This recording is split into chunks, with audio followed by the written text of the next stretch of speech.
Hey guys! For those who are considering getting into hairdressing, if you're signed up for beauty school and just don't know what to expect, or if you're just curious about what this industry is about in general, that's kind of what I'm going to be talking about. So I'm just going to go through some pros and cons, and you guys can kind of take that and decide if you might be a good fit to be a good hairdresser. I started beauty school in October of 2013. I did the full esthetician course and the full hairdressing course, which took about a year and a half part-time. With the pivot point education that I went through, it's about 20,000. I think it came up to 19,000 for me to do both courses. I decided to go part-time because I was living on my own with Corey, and you know, bills had to be paid, so I worked on the weekends and kind of just was really busy there for a year and a half. As far as my beauty school experience, it really is what you make it. They basically teach you the basics.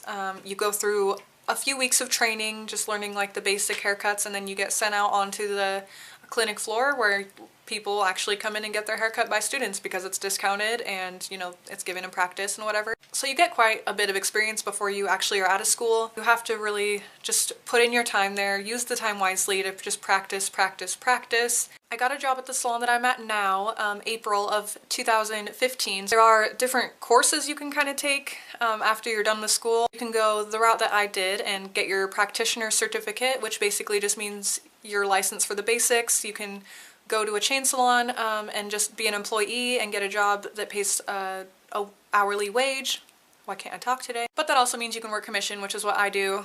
Basically just depends on the salon that you're working at and what their policies are. Just get a percentage of whatever you do. So I do $10 haircuts and I get 60% commission, so I basically get $6 for every $10 haircut I do. So it's really not bad, especially getting right out of school, making that kind of money. It was definitely the right route for me to go. I didn't want to go to a chain salon and make a minimum wage just because I, you know, just went through all that school. So the next step up would be to get your independent contractor's registration, which basically means you can go to a salon that rents out the stations at the salon, but you get access to the lobby, the receptionist, the shampoo bowls, all that. There's a lot more freedom. You set your own hours. You get to pick whatever products you use. Granted, you have to buy them, but you get to pick whatever you want to use, which would be nice. You have to worry about all of your equipment, your color line, everything you have to supply.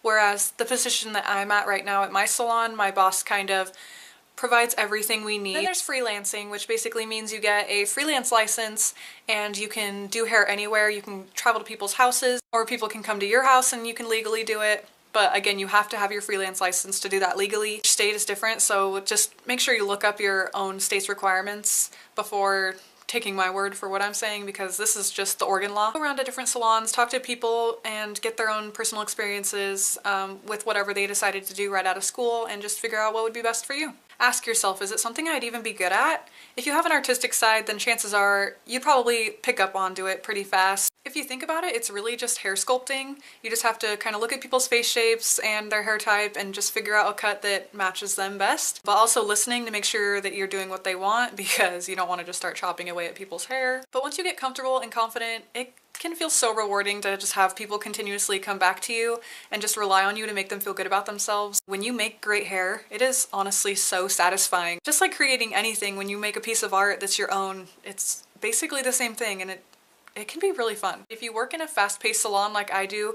your day will fly by. I can just imagine sitting in an office just looking up at the clock waiting for the hours to tick by, but it's not like that at all. You talk to a lot of people a day, so it's an easy way to get connections too. Like if you're thinking about getting a car loan or something and you happen to get a car dealership, wait, a car dealership? A car dealer? Is that what they're called? Someone who sells cars in your chair, then you can kind of just, you know, get the inside scoop on things. I've met a lot of people, gotten a lot of cards, gotten a lot of connections just from doing my job and having people come to me, so that's been really nice. It's always something I can get a job with because people are constantly needing haircuts. If I keep my license up to date, then it's something I could always go back to. You just look around at the salons in your area and just find one that would be a good fit for you.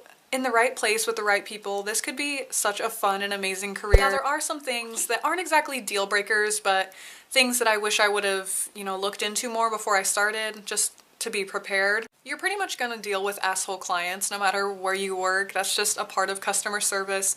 But it is another level of stress when somebody set up an appointment and your appointment is running late. People like get really mad because they have this specific time set up. The only thing you can really do is just hope that they reschedule. If there's somebody that's like that kind of storms out mad, I don't really mind losing them, to be honest.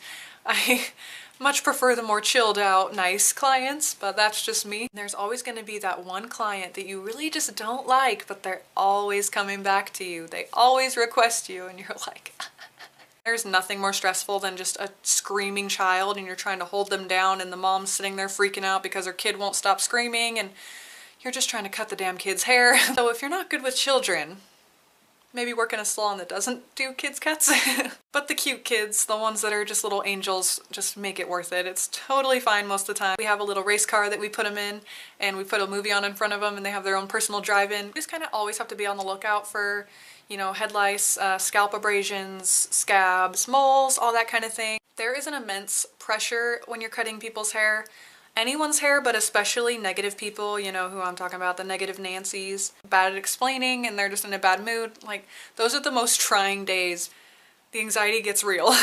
Prepare for everyone to think you are suddenly an expert at everything hair.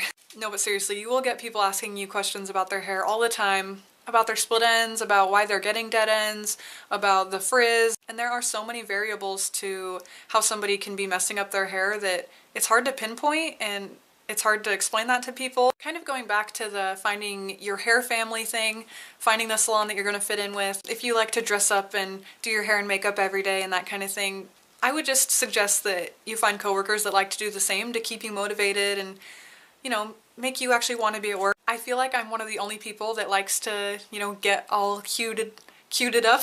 That made sense. Also, you want to make sure you and your coworkers are on the same page because overbooking can be so stressful when somebody thinks you can do a full head of highlights in an hour and then they book you back to back. If you have the option to set your own appointments, I definitely would, just because obviously you know what you can do best. But if not, just kind of make sure you and your coworkers are on the same page. I have to say, one thing I wasn't really expecting was the constant costs. I've been working professionally for a year and a half and I've already gone through 3 clippers in that amount of time. Those suckers are not cheap, but when you're doing constant haircuts for, you know, 6 to 8 hours a day like I am, it takes a wear on it and you have to just replace them. You have to buy more. It's just what you have to do. I, for one, wish I could afford to just buy the top-notch stuff and not have to replace my stuff for years.